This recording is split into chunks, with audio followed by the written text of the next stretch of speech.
Not quite 20 years ago, I was with Mom, and we were traveling on Interstate 64, somewhere between Huntington and Lexington, Kentucky. That's a big old swath of ground, I guess, but it was somewhere in between those 2 points. And I was coming into construction zone, and I slowed down because of trying to, number one, obey the laws that were governing in that construction zone, and also looking out for the workers in that particular construction zone. And as I got just not very far into it, I just glanced in my rearview mirror, and all I could see was the grill of a tractor trailer. I couldn't see the driver. I couldn't see the hood. I couldn't see anything but the front grill. That's how close he was to me. And he pushed me all the way through that construction site and drove me basically clear out of that zone. Well, it was kind of interesting because as soon as we cleared the construction zone, I pulled off into the right-hand lane and let him go on. And as he passed by, I noticed on the back of his truck he had one of these stickers. And being the young, impatient man that I was at the time, I grabbed a cell phone. Now, I recognize now there's laws against picking up your cell phone. I also recognize we've learned a lot about the dangers of using cell phones while you're driving. But keep in mind, this was at a time period where I literally had to pull the antenna up on the cell phone to make that call. So we didn't know as much back then. And I called the number. And the lady said, "Well, how can we help you, sir?" And I said, "Well, I was driving along," and I told her. And she said, "Give me the number on the back of the truck." And I told her the number on the back of the truck. And she said, "I'm going to call him right now and tell him he needs to settle down on the roads." I said, "Well, could you let him get a few miles ahead of me before you make that phone call?" And he cleared a rest area. Mom and I said, "This would be a good place to stop." And we pulled in the rest area. He was well past it. And we let him get a little further ahead and maybe cool off, and hopefully didn't run into him at the Denny's down the road somewhere. But can you imagine if we went through life, though, with a bumper sticker on ourselves that said, "If I'm misbehaving, call this number"? How different would our lives be? Years ago, I preached a sermon in Moundsville. I called it the Preacher App. And I talked to young people on that particular occasion. What would it be like if I installed the Preacher App on your phone? And the Preacher App let the preacher know everywhere you went, everything you said, everywhere what you did, how you responded and reacted to certain things. And the parents came to me afterwards and said, "Can you build that app?"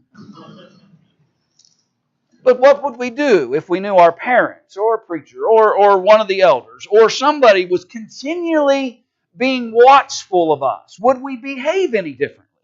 Would we act any differently? Would we conduct ourselves in any different fashion if we knew that at any point in time someone could dial a number and tell my mom and dad or tell the elders in the church or whoever it might be that my behavior isn't up to what it should be?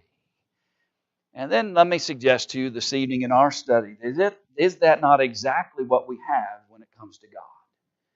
Is that not the exact relationship that we have to our Creator? He doesn't need somebody to call Him on an 800 number. He knows exactly the condition and the behavior and the choices that any one of us are making at any given point in time.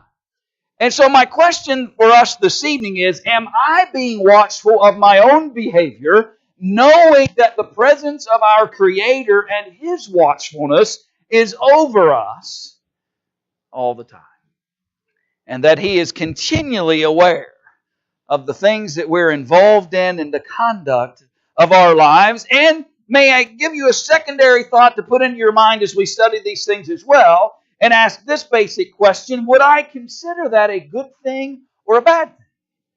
Do I consider the idea that God knows my behaviors and sees my conduct, do I consider that a positive for me in my life? Or do I consider that something that's negative and hurtful or challenging to me? And may I suggest to you that depending on our perspective, it will help frame and shape the way we react to the presence of God. Let me share with you just a couple of narratives. One was just read for us a moment ago in Psalm 11. I want you to focus for a moment simply on verse 4 of that particular psalm, where the psalmist wrote, "The Lord is in His holy temple. The Lord's throne is in heaven. The eyes, or his eyes, behold, his eyelids touch the sons of men. What I appreciate about the poetic way that the psalmist is writing that is simply this. He's saying God is in a position to see. I don't suppose that that any of us haven't had an experience like that, where maybe we were at some kind of event or circumstance where our perspective wasn't very good. The other night, Ron and I were down at the Labor Day celebration watching one of the acts on stage, and there was a big tent where the sound booth was, and all we could see was from the neck down.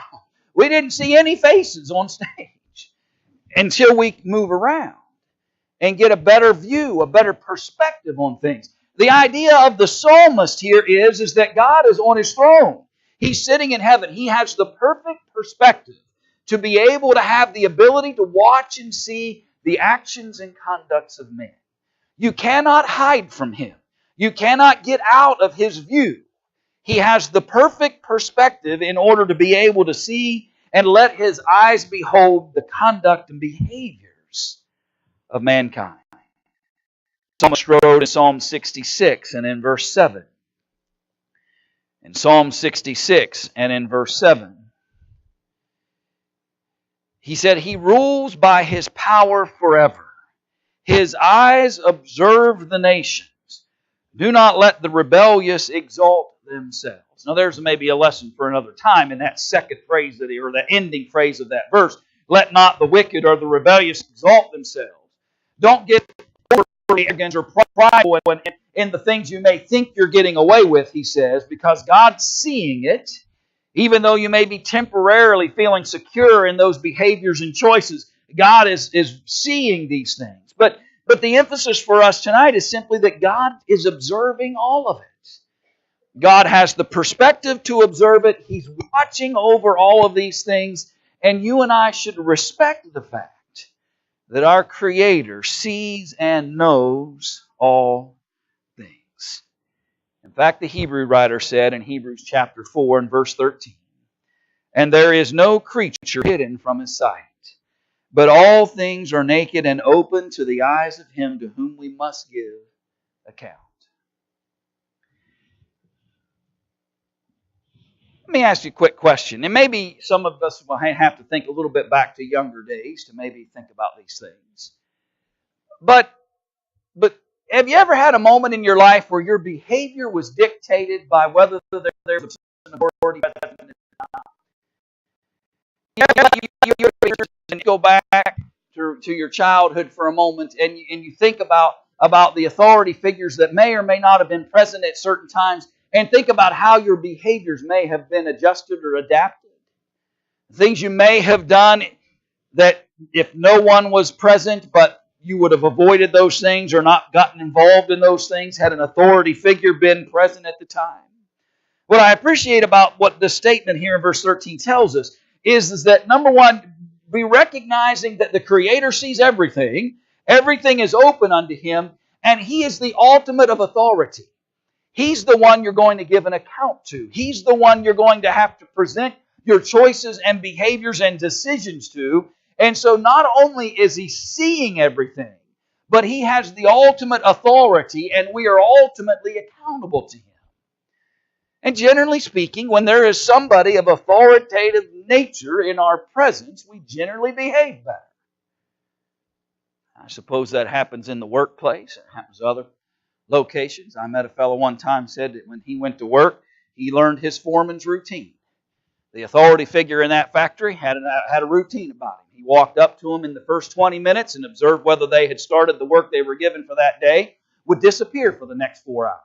So they'd be busy for the first 20 minutes, and when the foreman went away, he said they didn't do anything else for the next 4 hours.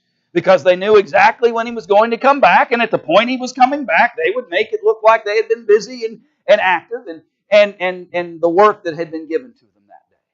Their behavior was being adjusted based on whether or not they were being watched, and whether the authority that was around them had any idea about what their conduct was. My point is this, not that we should learn the craftiness of lazy people, but you never get out of the authoritative presence of God. We are never outside of the authoritative presence of God, And then ask our secondary question we introduced a little bit ago, is that a negative or positive thing for me? Do I view that as hurtful, harmful, challenging, or do I appreciate it, honor it, and actually let it be to my benefit? And those are the kinds of things that we want to talk about together this evening as it relates to this basic concept of God being present and all-seeing over the conducts and actions of men. And so we need to become aware of His presence. Ultimately, then, we need to become aware of His presence and begin to show a sense of respect for that presence. Notice some things that Paul said, beginning in Galatians chapter 4 and verse 18. In Galatians chapter 4, and in verse 18, notice that Paul wrote, "But it is good to be zealous in a good thing always. And not only," notice what Paul says, "and not only when I am present with you." Jump to Philippians chapter 2, verse 12, because it has a similar flavor, if you will, to it, or statement to it. In Philippians chapter 2 and verse 12. "Therefore, my beloved, as you have always obeyed, not as in my presence only, but now much more in my absence, work out your own salvation with fear and trembling." The Apostle Paul recognized that there was a risk, if you will, that he might come into the presence of a particular local assembly of people. And there might be a certain level of energy, if you will, or a certain level of effort being put forth while the Apostle Paul was in town. Right? But the moment that the Apostle Paul would leave and go to the next town, to the next location, or to the next purpose, his fear was that there would be a drop in the effort of service towards God. And I believe that the Apostle Paul recognized these very principles that we're talking about this evening, that they need to be more concerned about God's ever-presence with them than about whether Paul was there or not. Your work should not diminish. Your accountability doesn't diminish. So your work should not diminish simply because I went to the next town. God is always present. And our behavior should not change based on the physical presence of somebody that we respect. Our behavior should not change simply because there happens to be an authoritative figure present with me in the moment. My behavior should be consistent with the will and purposes of God, irregardless of any human authority present with me. Because the presence of God is always there. And I should respect and be aware of that presence. I want to go back to the Psalms for a moment. And I want you to notice with me Psalm 114 and verse 7.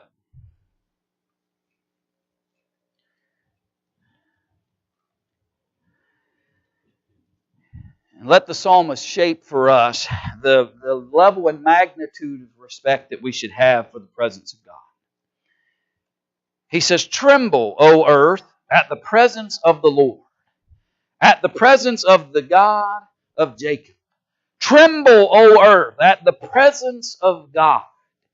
Be respectful at all times of God's presence." I saw a meme yesterday that bothered me tremendously.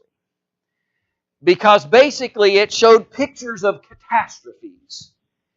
And what it said was, instead of praying, we should vote for officials who believe in science. Now, I believe in science. I believe in science. I believe that there are things that you can test and prove and illustrate scientifically. And to be honest with you, I suppose that in some senses I even believe that there are things that man can do that has an effect upon nature. You go throw a bunch of chemicals in a creek and kill the fish, you have affected nature, right? I don't contend that man can't do anything that would ever affect nature. That's not true. Man can do things that affects nature. Man can make choices that has an effect upon the natural world we live in. My simple thought is that their notion is that we can control nature. by voting in the right. We can't have an effect upon nature by praying to a God. What we need are elected officials to have an effect upon our natural world. And that is where I find the challenge. And I resisted every bone in my body, every instinct that I had, to not simply say this in a comment. You want me to trust in the predictability of science, who has shown us a hurricane cone that has moved 12 times in about 36 hours. You should think about that. Now, I'm not trying to be harsh. I'm trying to be real. They want me to accept science to predict 300, 400, 500, 1,000 years from now, when there's still inaccurate science that can't predict a half an hour from now. And that's not a criticism. It's hard to predict what a hurricane's going to do. It's difficult to know what all factors are going to have come to bear upon a hurricane or a thunderstorm or a tornado or any other kind of natural disaster. It is not what we call an exact science. And so if you're asking me to trust elected officials who believe in science that you're promoting, I'll pray. I'll pray. Because I would rather trust the ever-presence of God than an inaccurate or a non-exact science. I'm not being critical of science, not being critical of certain facts that surround how man can have an effect upon the natural world he lives in. I think we can easily illustrate that from various things.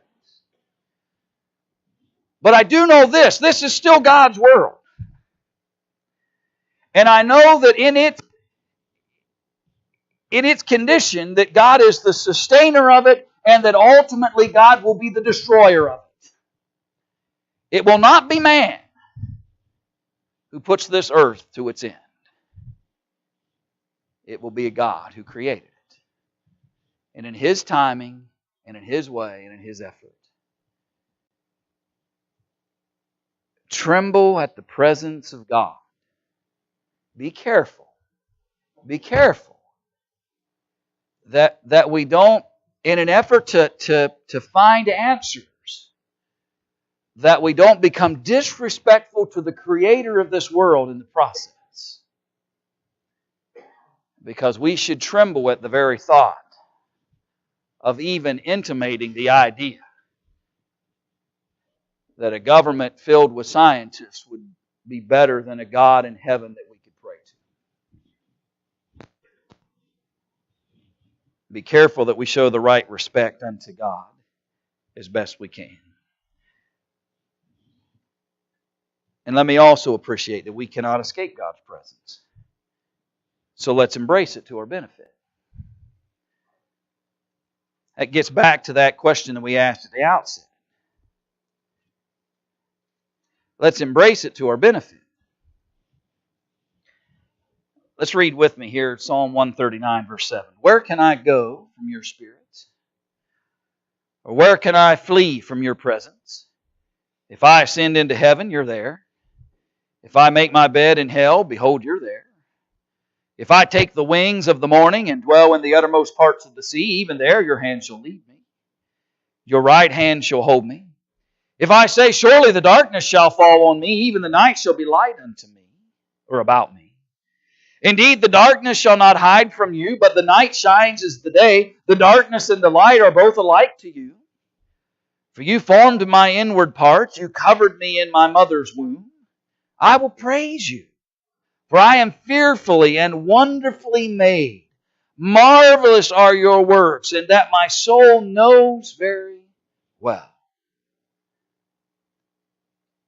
What I appreciate about verse 14 is is His, I will praise you. You are ever present. You are completely in tune with the creation that you have set forth. I am fearfully, wonderfully made. I will praise you for that. Marvelous are your works. The natural world belongs to you, God. My frame was not hidden from you when I was made in secret and skillfully wrought in the lowest parts of the earth. Your eyes saw my substance, being yet unformed, and in your book they all were written, the days fashioned for me, when as yet there were none of them. Lord, you understood the span of my life before the span of my life ever unfolded. You understood the account. You asked yourself, well, how can God see everyone at all times and in all places and in all things? Friends, let me go one even further, greater step than that. God doesn't necessarily, in some senses, have to see it in its time frame because He already knows it before it happened. That's the magnitude of the wisdom of God. We are fearfully and wonderfully made in such a fashion that God understands every nuance of every part of who we are and what we're about and the choices that we're making. And friends, let me suggest to you that can be a wonderfully positive thing if I'll embrace it.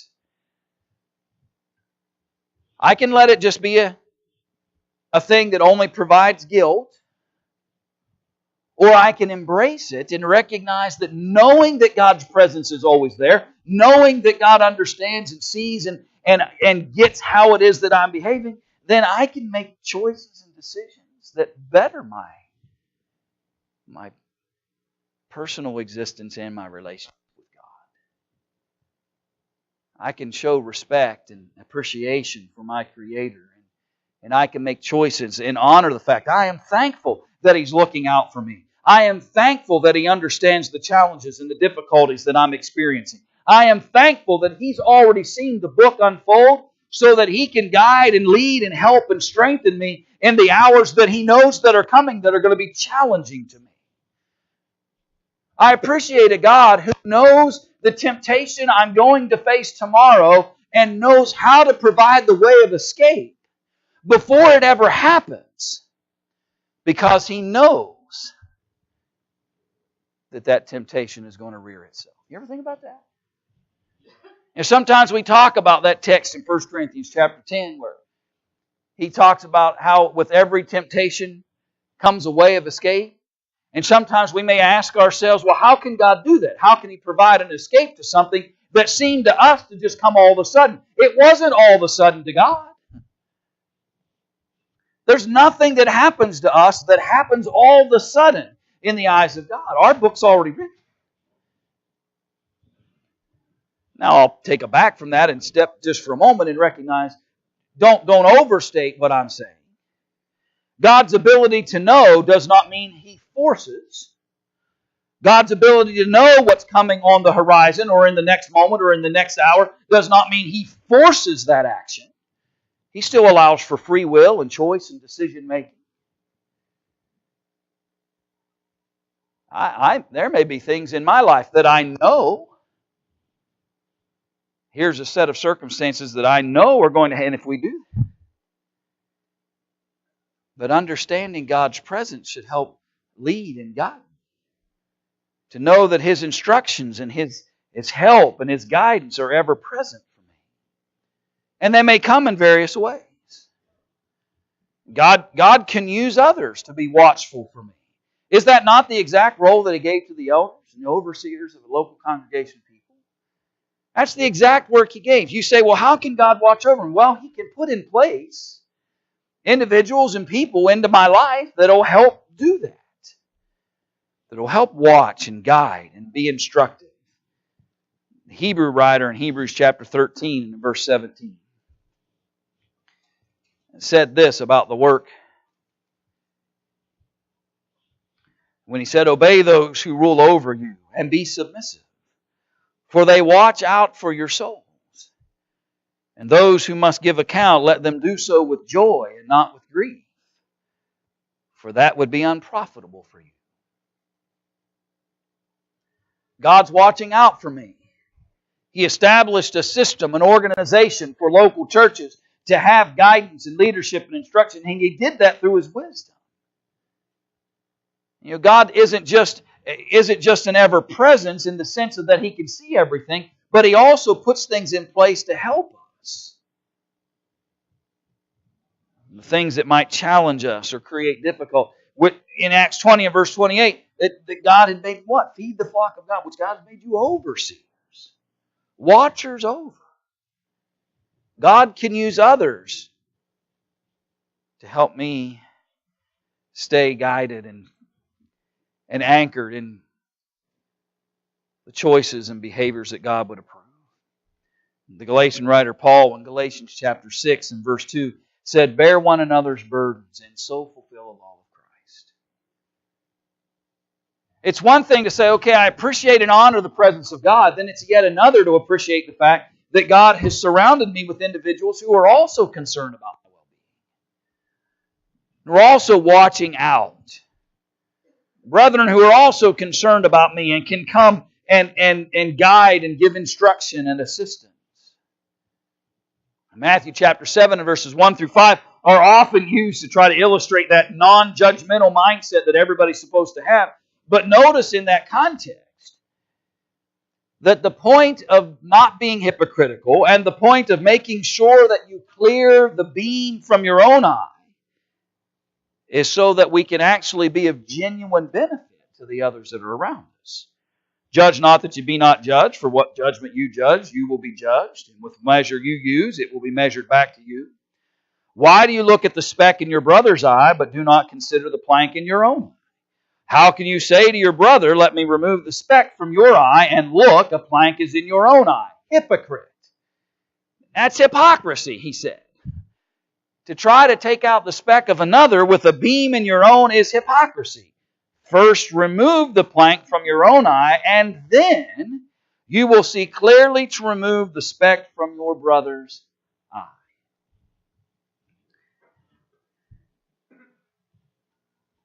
I had to have blood drawn one time up at the hospital I'm trying to remember now which one it was. I think it was Wheeling Hospital, not OVMC. Anyway, it doesn't really matter. It's irrelevant to the idea. But they had a student nurse. And they asked me whether I would let the student nurse draw the blood. And I did exactly that. I took a deep breath and I said, yes. Because she needs to learn. And she needs opportunities for people being willing to learn. Was it unnerving? Yes. When she comes at me like that, it was unnerving for a moment. But that was an opportunity for her to speak, and I could be of benefit to her. So that the next person that came along, a little more confidence would be there, and the next person, and the next person, right? That has some spiritual application to us. We assist one another. Sure, there are moments where it's difficult or challenging, and sometimes we've got beams, and sometimes we've got specks, and sometimes we've got to get the order right. But we're here to be of benefit to one another. And to help strengthen one another. God sees, and then He also puts in place people that can be of assistance and help. When I'm struggling, when I'm learning, when I'm trying to grow, when I'm trying to gain a greater faith and build my faith. And what we need sometimes in the midst of that is maybe less judgment, Matthew chapter 7, 1 through 5, and more assistance in removing the speck. Let me just simply ask you a question from the narrative that Jesus is using here. Which is better? To point at somebody and say, you've got a speck in your eye, or to help them remove the speck from their eye? Which of those two things is a better thing? Anybody can stand back and point out the flaws, right?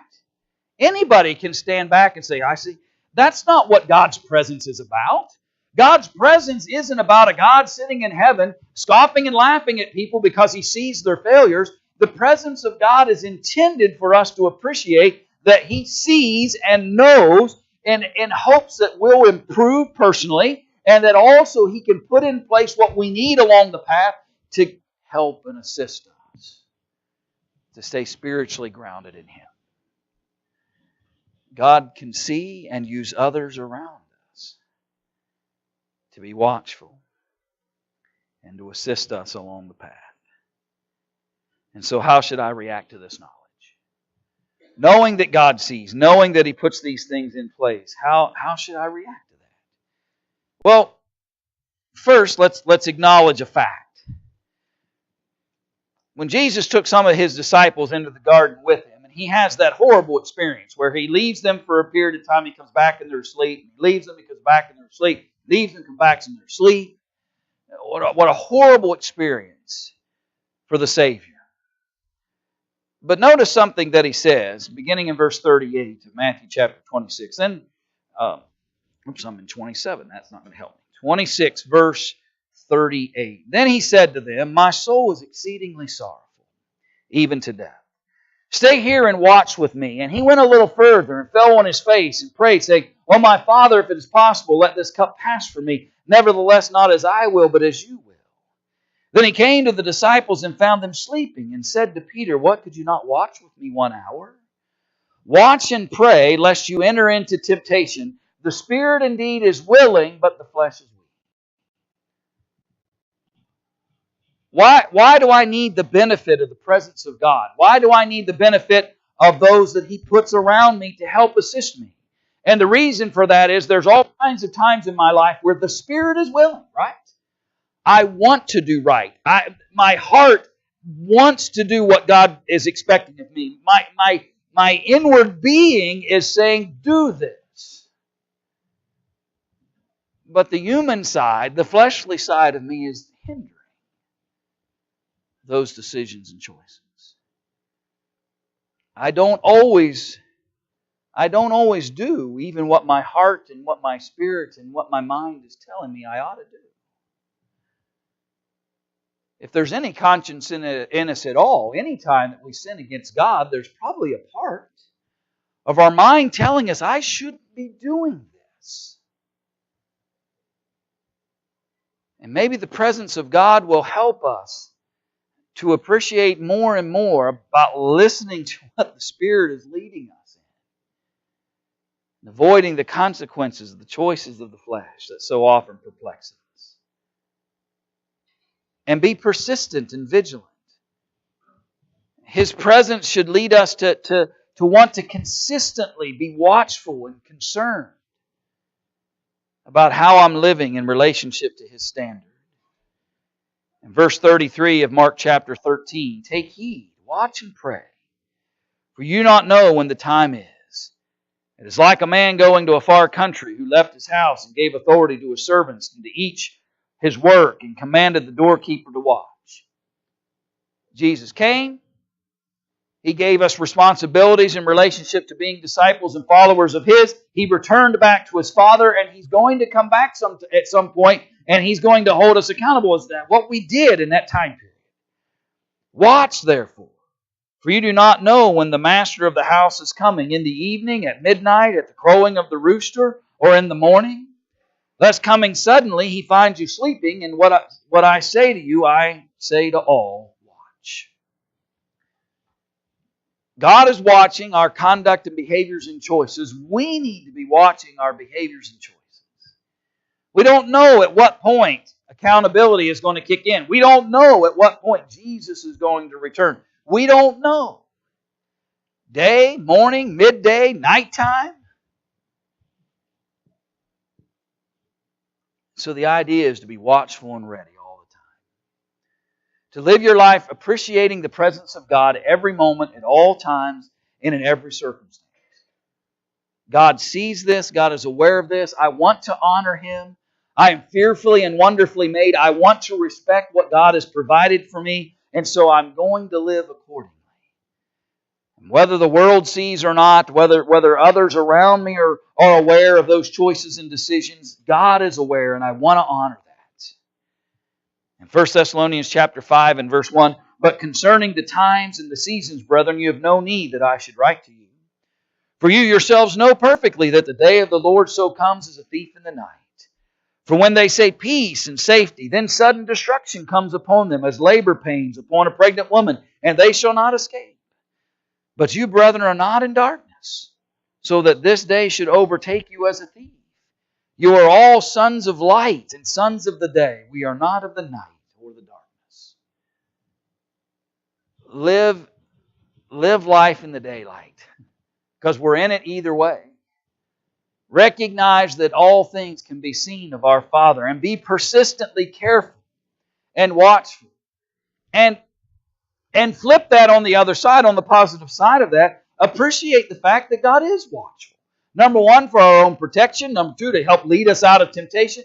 But also, God is legitimately aware of the honest truth about who I really am. The world may never see it.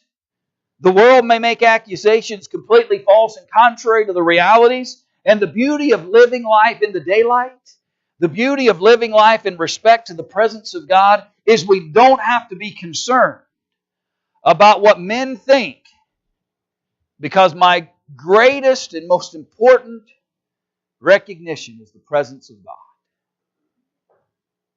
I'm going to live according to His standard. I'm going to be persistently careful. And along the path, I'm going to respect the assistance that He provides for me. Let me share one other text with you in Hebrews chapter 13. Go back to that narrative that we read a little while ago. And he said, obey those who rule over you and be submissive, for they watch out for your souls. As those who must give account, let them do so with joy and not with grief, for that would be unprofitable for you.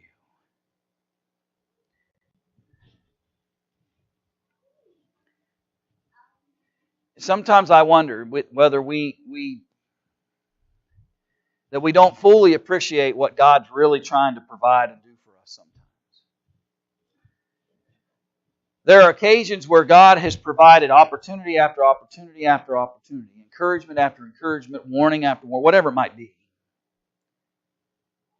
And we have turned aside the wisdom of those around us. We have turned aside the instructions and guidance of those who may be in authority. I have pushed aside the help that so many may have been offering and the encouragement that they're trying to lend.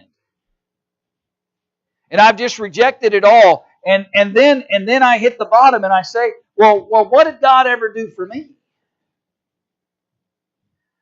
When He sent all kinds of things into my life that I pushed aside and pushed aside and pushed aside and pushed aside. When all the while the presence of God knew exactly what I needed, exactly what my circumstance was, exactly what would benefit me, and He made attempts to try to provide that very help. There's a statement that Jesus makes when He's tempted of the devil.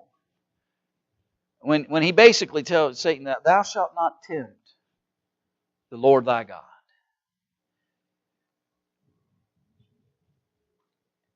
Sometimes I think we don't fully appreciate what Jesus is instructing us to consider there. Jesus is basically helping us appreciate that we don't have license to challenge God to prove Himself to me. I don't have license to challenge God. Prove yourself whether you really love me or not. Prove yourself. There are plenty of evidences all around me. It's just like those Pharisees who come to Jesus and say, show us a sign and we'll become believers. And Jesus basically says, what about all these other signs that you've already witnessed? Why are you not already believers? Respect the assistance God is setting before us.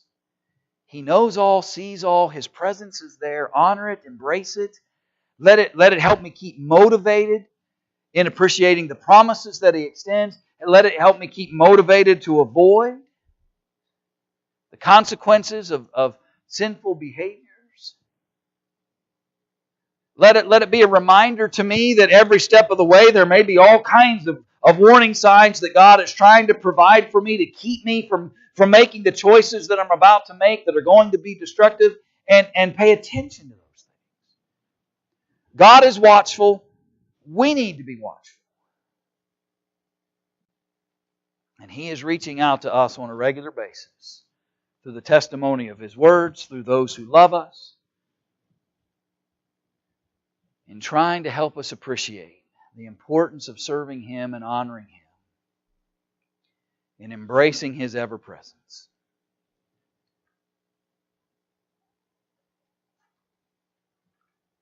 I know sometimes the world is convinced, and the world is trying to convince more and more folks that it is mute and futile to trust in God. But if my choices, from just a simplistic approach, if my choices are to trust in the imperfect human who has over and over and over and over again showed his imperfect ability to have wisdom and understanding about certain things, or to trust in a creator of all things, I'll put my hands in the ever-presence of God.